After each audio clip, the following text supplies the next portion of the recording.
इंसान के अल्लाह इज्जत दी। सूरह इसरा जंहिंजो ॿियो नालो सूरह बनी इसराइल आहे। अल्लाह इरशाद फरमायो वलक़द करमना बनी आदम व हमलनाहुम फिल बर्रि वल बहर। जॾहिं बि कोई किताब पढ़ियो वेंदो आहे, लिखिया पढ़िया नूरानी चेहरा ॾिसां थो, किताब जॾहिं पढ़ंदा आहियूं त उन लिखियल किताब जे हरफनि मां असांखे ख़बर पवंदी आहे त हिन किताब जो महवरे गुफ़्तगू छा आहे। हे कहिड़े मौज़ूअ ते ॻाल्हाइण थो चाहे किताब।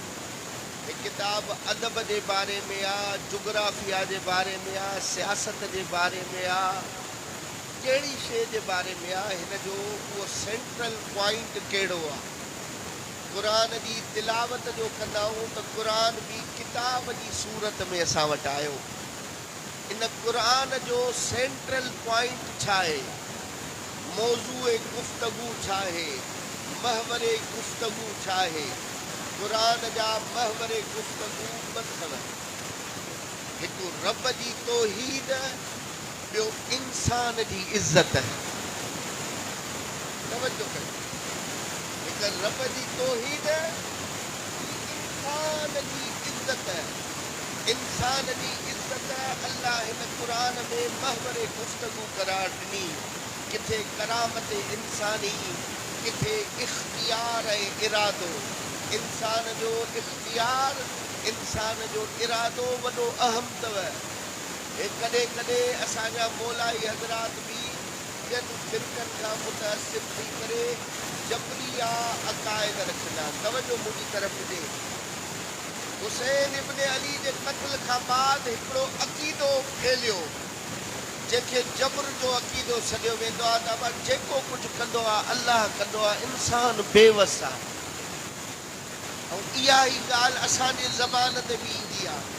साईं छा करे छॾियईं, साईं इंसान बेवस आहे, असांजे वस में ई कुझु न आहे, सभु हुनजो करणु आहे। कंहिं हद ताईं सही आहे पर कंहिं हद ताईं ग़लति आहे। इंसान पंहिंजे इरादे सां ॾाकण ते चढ़ियो, पंहिंजे इरादे सां छत ते पहुतो, पंहिंजी मर्ज़ीअ तां झंप हणी किरियो, चई पाण मरियो न आहे, अल्लाह मारियो अथनि। पाण वञी ख़बर बि अथसि त हिन बिटकॉइन में जॾहिं तोखे अचे नथो कोई कमु करणु, उन में पैसा सीड़ाए ऐं पोइ उहे पैसा ख़तमु थी वञे, पोइ रब ते हणणु आसान आहे। सॉफ्ट टारगेट आहे इंसान जे लाइ अल्लाह। जेको थिए अबा रब जे खाते में विझ। हा साईं, जेको थिए रब जे खाते में विझ, अल्लाह थो करे साईं। सॼो कुझु तूं करे साईं। अल्लाह तोखे इरादो ॾिनो आहे, इख़्तियार ॾिनो आहे। इहो इरादो ऐं इख़्तियार महवरे गुफ़्तगू रहियो आहे क़ुरान जो। इंसान एॾो मजबूर बि न आहे। हा के हद ताईं मजबूर आहे त अल्लाह जे वली खां जॾहिं पुछा कई वई त केतिरो मजबूर ऐं केतिरो उनखे इख़्तियार आहे। फरमाए हिकु टंग खणी बि, हिकु टंग ते बीह रहो। हुन खयो, मौला चयसि हाणे ॿई टंगूं मथे करे बीह ॾेखार। चई न मौला न बीह सघंदुमि। चई तुंहिंजो इरादो बि एतिरो, इख़्तियार बि एतिरो, तूं मजबूर बि एतिरो आहे।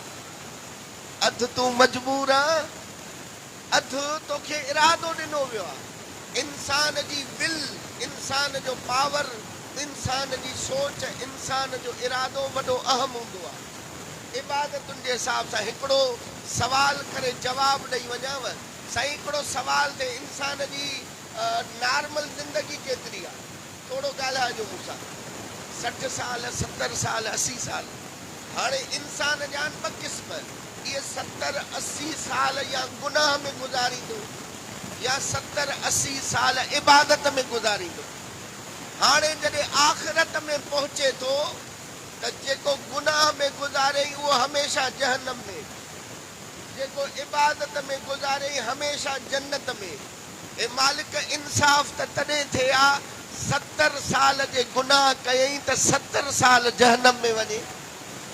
हा साईं, ॻाल्हि सम्झ में अचे थी साईं। कॾहिं कॾहिं इंसान जे ज़हन में ईंदो आहे 70 साल जा गुनाह ऐं अबदी जहन्नम हमेशह जे लाइ। 70 साल जी इबादत पर हमेशह जे लाइ जन्नत में छो? सवाल आयो न? 70-80 साल जी जिंदगी ज़मीन ते गुज़ारे, मोट में अल्लाह हमेशा छो थो रखेसि? इन जो सबब, इन जो जवाब तुंहिंजे ऐं मुंहिंजे इरादे में लिखियलु आहे। इमाम फरमाईंदा, जेको इबादत में गुज़ारे थो उन जी नियत इहा आई त जेतिरी ज़िंदगी मिली मां रब जी इबादत में गुज़ारी, भले क़यामत ताईं ज़िंदगी हुजे, ऐं जेतिरी ज़िंदगी मिली हुन गुनाह में गुज़ारी। हाणे इहो सबब थो थिए अल्लाह नियतुनि जे करे। हे मजलिस ते बि इंसान जॾहिं अचे थो, इन जी नियत वॾो असर थी रखे। हिकु सलवात पढ़ो, मोहम्मद वाले मोहम्मद जी ज़ात ते।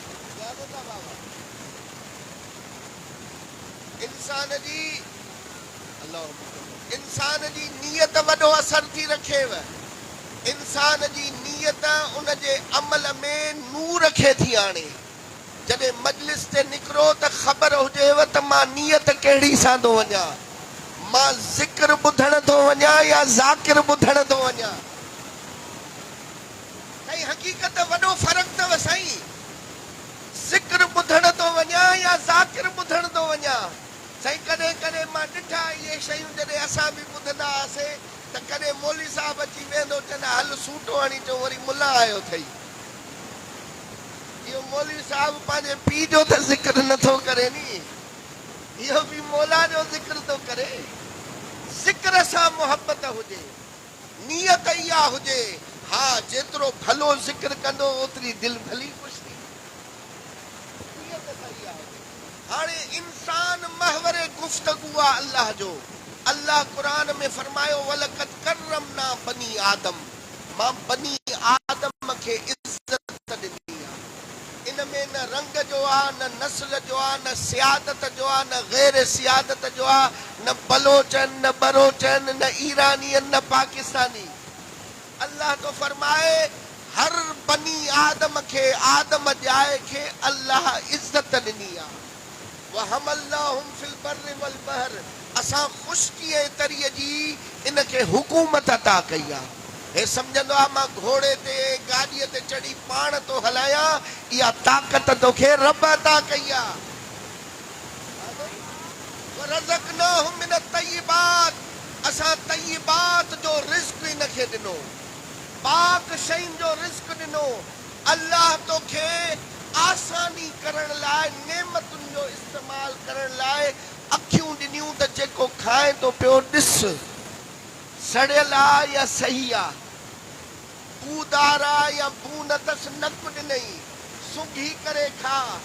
जे सख़्तु आहे त ॾंद ॾिनई ताके चॿाड़े खा, ज़बान ॾिनई त ताके उनजो ज़ाइको सम्झ, कोड़ो आहे, मिठो आहे, फिको आहे। इहे सभु अल्लाह तोखे ॾिना अथई, हिकिड़ी शइ तुंहिंजे हवाले कयई त जे वफ़ज़लनाहुम अला कसीरिन मिमन ख़लक़ना तफ़ज़ीला, मां मुख़्तलिफ़ ने अल मख़लूक़ात ख़ल्क़ कयूं, उन्हनि मख़लूक़ात में इंसान खे फ़ज़ीलत ॾिनी। फ़ज़लनाहुम अला कसीरिन मिमन ख़लक़ना तफ़ज़ीला, वो जेके ख़ल्क़ कयूं आहिनि, जे इंसान ॾाहो थी पए, आपे में अचे त इहो इंसान फ़रिश्तनि खां बि अफ़ज़ल। जे इंसान किरे, एतिरो किरे थो, बल हुम अज़ल, त जानवर खां बि बदतर। इंसान खे फ़ज़ीलत अल्लाह ॾिनी। हे कुझु इन मां इल्म कलाम जा बाब था खुलनि। अल्लाह फरमायो वलक़द करमना, असां करामत अता कईसीं इंसान खे। लफ़्ज़ करम खे सम्झो, ॾिसो मूं वटि वक़्तु घटि आहे, मां जल्दी जल्दी तव्हां ताईं ॻाल्हि खे पहुचायां। लफ़्ज़ करम इन जूं ॿ माना हूंदियूं आहिनि। जॾहिं अल्लाह ॾे मंसूब हुजे, इन मां मुराद हूंदी आहे नेमत ॾियणु, इज़त ॾियणु। जॾहिं लफ़्ज़ करम जी इंसान ॾे निस्बत हुजे त उते हूंदी आहे त सखी, इज़त वारो। अल्लाह तो फरमाए मां इन इंसान खे इज़त वारो बणायो आहे।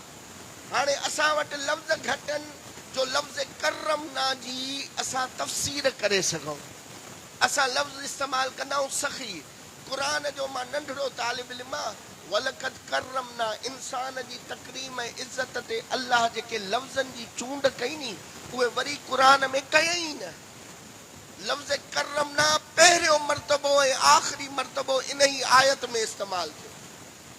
अल्लाह तो फरमाए मां इंसान खे करामत अता कई, मां इंसान खे इज़त ॾिनी आहे।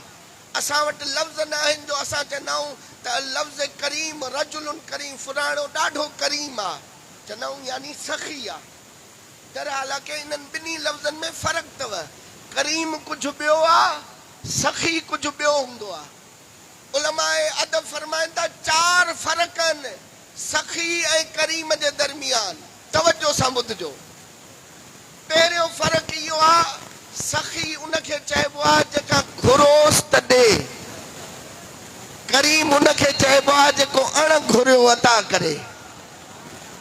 अल्लाह करीम आनी सही ओ सूफी आहिनि पढ़ंदा चई मूं चयो इंसान कर, मां तोखे चयो छा मूंखे ख़ल्क़ कर, तूं करीम आ, तूं मूंखे लिबास वजूद अता कयो। अण घुरियो अता करे उनखे चइबो आहे करीम, जेको घुरण खां पोइ ॾे उनखे चइबो आहे सखी। हिकिड़ो ॿियो लफ़्ज़ थोरो इशारो मूं ॾे सम्झिजो। सखी उनखे चइबो आहे जंहिंजो हथु हीअं हुजे, हिन बुक वांगुरु। हिन में अगरि कुझु दाणा पिया हुजनि तव्हां खणंदव त कुझु हथ में ईंदव, कुझु हुनजे हथ में रहिजी वेंदा। सखी उनखे चइबो आहे जेको कुझु ॾे कुझु रखे। करीम उनखे चइबो आहे जेको हीअं रखे, जेको खणो अथई खणी वञ, इनखे चइबो आहे करीम। मां इन जा मिसाल बि तव्हांखे ॾींदुमि। सखी उहो आहे जेको मोट में कुझु चाहींदो आहे। तवजो कजो, पढ़ां बि मीर साहिबान ॾे थो पर हक़ीक़ी इंसान जी फितरत जी ॻाल्हि कंदो वेंदुमि। सखी उहा जेको मोट में कुझु चाहींदो आहे, करीम उहा जेको मोट में कुझु न आहे चाहींदो। सखी मीर साहिबान यार सस्त वारा अॼु बि या घणा इंसान जेके सखी तबियत हूंदा अथव नी, उहे उन्हनि जे चौधारी माण्हू चापलूस घणा फिरंदा आहिनि। ॾिठो अथव, सिधी ॻाल्हि कया, सखी माण्हूअ जे चौधारी चापलूस घणा फिरंदा आहिनि। उनजो सबबु इहो आहे त सखीअ जी तबियत में ॼणो आहे, पर मोट में चवंदो आहे त अदा कीअं लॻई, हे जो कमु कयो साईं, वाह वाह वाह वाह, तव्हां जहिड़ो कंहिं कमु कयो ई न आहे। थींदो तव्हां ॾिसो, मुआशिरे जी ॻाल्हि आहे, इंसानी फितरत जी ॻाल्हि आहे त सखी मोट में चाहींदो आहे घटि में घटि शुक्रिया महिरबानी इहा त ॾियो नी साईं। तंहिंजे करे सखियुनि जे चौधारी चापलूस फिरंदा अथव त तारीफ़ कंदासीं, हो अञा घणो अता कंदा।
तर्जुमो पाण पढ़जो या मूं ते एतबार कजो।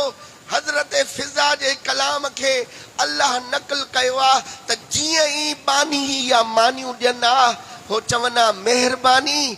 आयत चए इन्नमा नुतइमुकुम लिवजहिल्लाह ला नुरीदु मिनकुम जज़ाअन वला शुकूरा।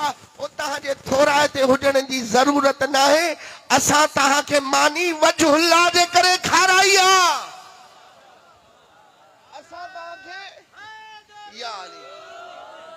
असां तव्हांखे मानी वजहुल्लाह जे करे खाराई आहे। ला नुरीदु मिनकुम जज़ाअन वला शुकूरा। असांखे तव्हांजे थोराए ते हुजण जी ज़रूरत ई न आहे। इहा 9 नंबर आयत मां ॿधी थो चवां, जॾहिं क़ुर पढ़ो त इन जो तर्जुमो पढ़जो, दुआ कंदो।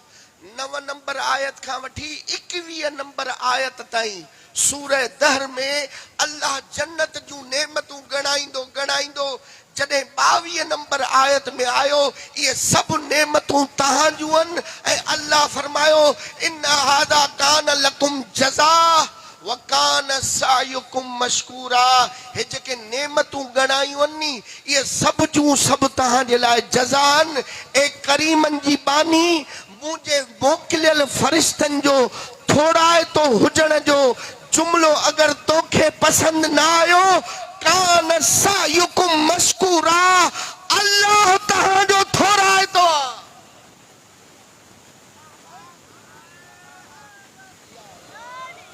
जे तव्हांखे इहो जुमिलो तव्हांजे बयार जो न आहे, कान सायुकुम मशकूरा, रब तव्हांजो थोराए तो, अल्लाह तव्हांजो थोराए तो।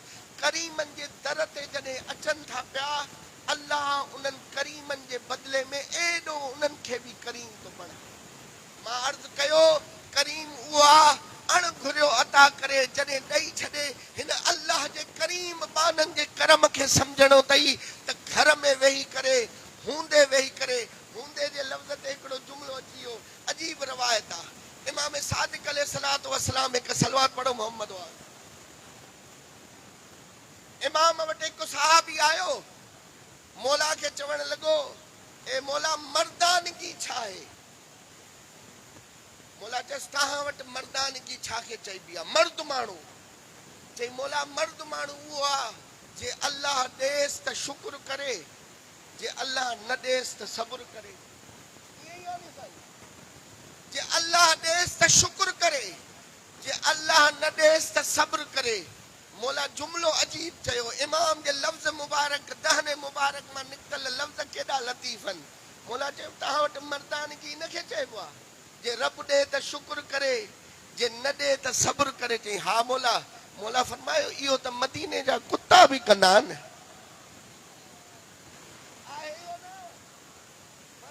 इहो त कम मदीने जा कुता बि कंदा आहिनि।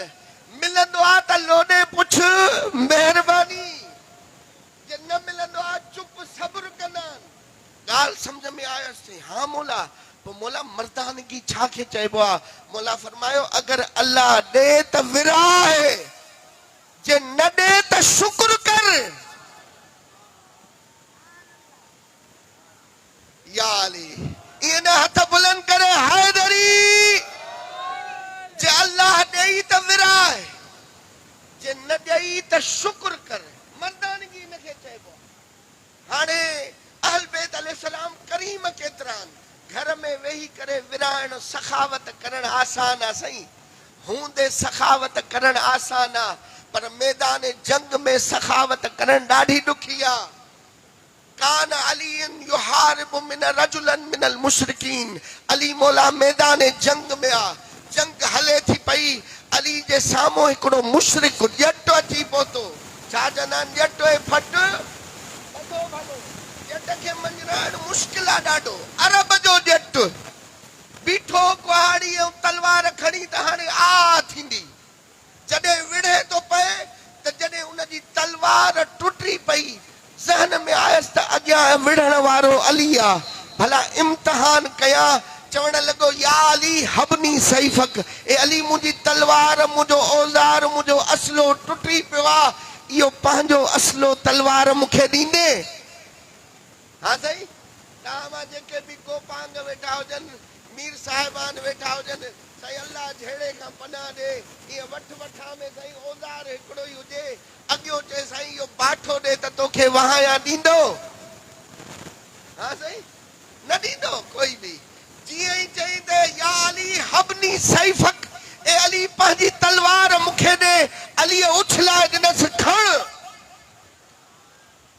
जिया नहीं चवण लॻो त अजब तनी यब्न अबी तालिब फी हादल वक्त ए अबू तालिब जा पुट मूंखे ताजुब में विझी छॾियई मां घुरियो मां त ॾेई छॾियई सबब छा आहे मौला फरमायो तूं सुञातो न आहे लैस मिनल करम ऐं यरुद साइल सुञाण तूं कातिल हुए साइल थे ॾिस त घुरे के खाथो तूं है कातिल याली तू कातिल है तू पांजी तबीयत पांजी नियत पांजी फितरत पांजी सिरिश्त तब्दील कयई हथ हिय हुयई हथ हिय कयई हां सही हथ हिय हुयई हथ हिय कई ॾिस त सही घुरे के खाधो लैस मिनल करम ऐं यरुद साइल करीम खे जुगाईंदो न आहे त साइल खे खाली मोटाए वो ताजुब में अची करे चवण लॻो जॾहिं बंदो एतिरो करीम आहे त इन जो रब केतिरो करीम हूंदो ए अमीर अल मोमिनीन मूंखे कलमो पढ़ाए जंग करे सा मौला या मारजी वञे हा हतमनी मारजी वञे हा पर इस्लाम क़बूल न करे हा हे जेको चयो वेंदो आहे इस्लाम तलवार सां फैलियो आहे इस्लाम तलवार सां न आहे फैलियो अहल बैत जे किरदार सां फैलियो आहे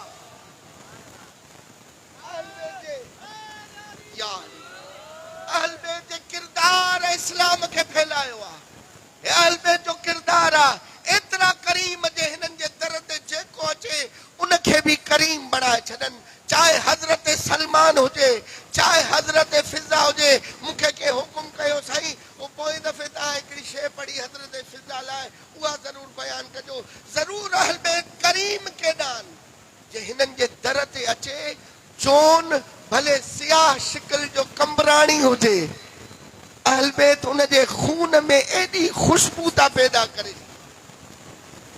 नियत शर्त या अचु इश्क सां अचु दर्द सां अचु खुलूस सां अहल बैत जे मकाम खे समझंदो अचु हे हबशा जी कनीज़ अचे जंहिंखे अहल बैत फिज़ा बणाए छॾनि सही उलमा में बहस आहे त फिज़ा वधीक फज़ीलत वारी आहे या हज़रत सलमान मोहम्मदी हज़रत सलमान जे लाइ जे मां मजलिस पढ़ा कम अज़ कम ख़म्सो खपे हज़रत सलमान जे लाइ सलमान कान सलमान बाबन मिन अबवाबिल मारिफा सलमान अल्लाह जी मारिफत जो हिकिड़ो दरवाज़ो हुयो जे सलमान खे सुञातो उन अलीअ खे सुञातो एॾो वॾो मक़ाम जे सलमान खे सुञातो उन अलीअ खे सुञातो उलमा में आहे त सलमान वधीक हुयो या फिज़ा हिकु ॾींहुं हज़रत फिज़ा दर ते बीठी सलमान अची चएसि थो हे अली फिज़ा तोखे अल्लाह इज़त ॾिनी आहे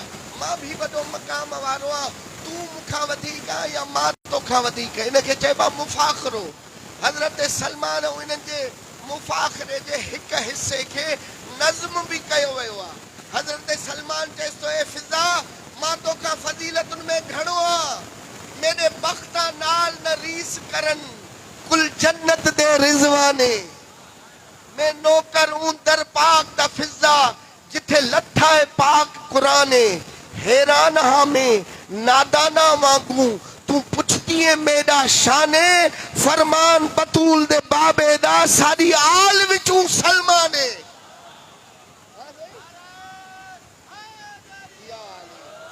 फरमान बतूल दे बाबे दा साडी आल विचू सलमाने हजरत फिज़ा जवाब केडो लतीफ ॾिनो अथई फरमाइसी बेशक तू नौकर हूं दर पाक दा है सलमान तेरे कान मुकर्रर हद मैं हद दे अंदर बेहद रहिया ते करीब रहिया बेहद इंसाफ तकर सलमान भिरा कर हिस्सा अधो अधे मेरी हिकड़ी ज़ियारत ज़हरा दी तेरी हर मंद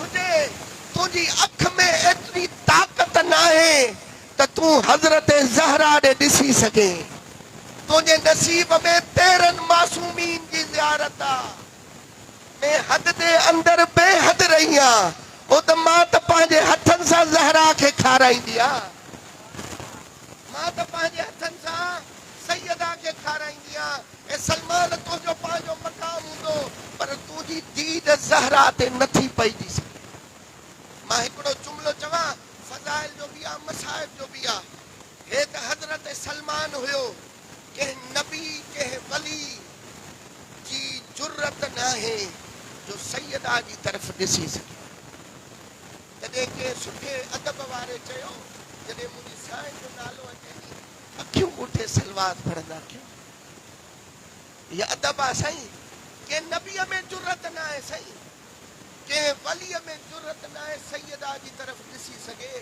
इन जो दलील अहले सुन्नत जूं रवायतूं बि अथव त जॾहिं ज़हरा मैदान महशर में ईंदी अल्लाह जो आवाज़ ईंदो या महशर अल खलाइक गुज़्ज़ू अबसारकुम वनक्किसू रुऊसकुम हत्ता तमुर्र फातिमा ए मलाइको ए नबियो ए वलियो ए इंसानो अखियूं बंद कयो सरन के झुकायो मुझी ज़हरा मैदान महशर में थी अचे